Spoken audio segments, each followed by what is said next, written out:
We want to take a few minutes and talk about some frequently asked questions in the estate planning world, Thomas. So the first and foremost is, why do we need estate plans? Yeah, that's a question that is almost almost a contentious one. When somebody comes to my office, they're like, "Why do I even need a last will and testament? I have a power of attorney," or whatever the case might be. And there are some really important things that accompany having a last will and testament.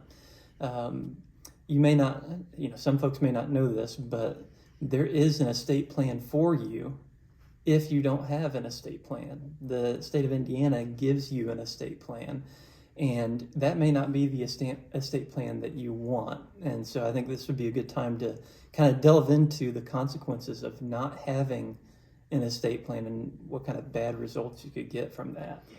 So the area of law that this is called is intestate succession. And if you're in an intestate estate situation, the variables are really significant in terms of you need to figure out who is related to the individual who has passed away, what degree of relationship. So if you've ever heard my second cousin twice removed, all of those levels of consanguinity come into play, and various terminology that we've used and developed over years and years of common law being passed down from England over to the various states, and how the states then have sort of captured that and developed the default rules framework that theoretically could apply to many different situations, but it's a little bit complicated. Yeah, and every one of these situations is different. It may not, and if there's a second spouse with children, or a second spouse without children, but the decedent had children from a first spouse, those are kind of the questions that we ask. And it may end up that that's exactly what you wanted to have. When you passed away, you wanted these people to get your assets, but it may be that that's completely against what your wishes are. And so you're sort of leaving it up to chance if you don't have an estate plan, if you don't have a last will and testament, or some other mechanism by which you're determining where your assets are going to go. So you're really kind of taking life by the reins, so to speak, and determining where your assets are going to go when you have an estate plan in place. Yeah, and it's really, I call it the law of unintended consequences, because when you don't have a plan and you don't really understand what will happen in that scenario, largely because you're not sure who's going to still be living when you pass.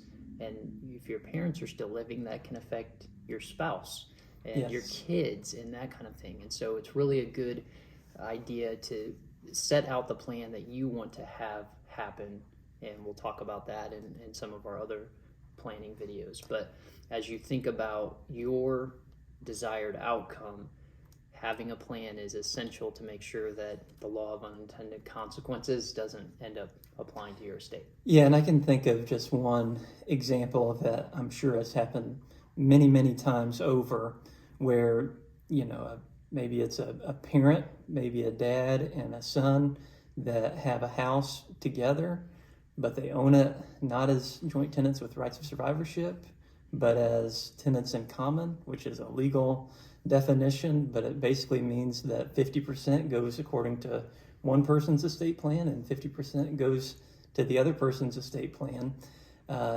So then you've got an owner of the house that only owns 50% of the house. When the dad dies, then the son has 50% remaining, and then what happens with the dad's portion?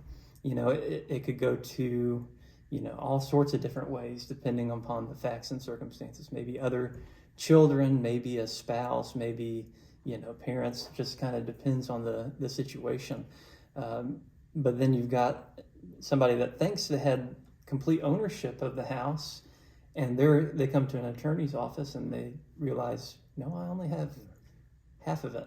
So that's just one example where having an intestate estate is not an optimal outcome. Yeah, and I think one other point on this is it creates a lot of complexity at time of probate. So you Yes. still need a probate matter opened up, but you don't know who the personal representative is or should be, which can create confusion and potentially contention. Yes. And you also have the necessity of getting consents from almost anyone who could be a beneficiary. Yes. Otherwise, you're going to end up potentially in in a supervised estate where you're essentially asking the court for permission to take any action on behalf of the estate, even if it's a smaller estate. And so it can really jeopardize those assets that might be available because of this lack of planning that was done ahead of time. And sometimes it's unavoidable and you have to work through those situations, but we always would recommend having a plan and getting that in place. Yeah, supervised administration versus an unsupervised administration, it's kind of a world of a difference there. And you would much rather have an unsupervised administration where a court is not having to come in and sign off on sales of real estate or sales of vehicles and all that kind of stuff. It costs a lot of money in attorney fees and just a lot of headache for the personal representative if there is a supervised administration.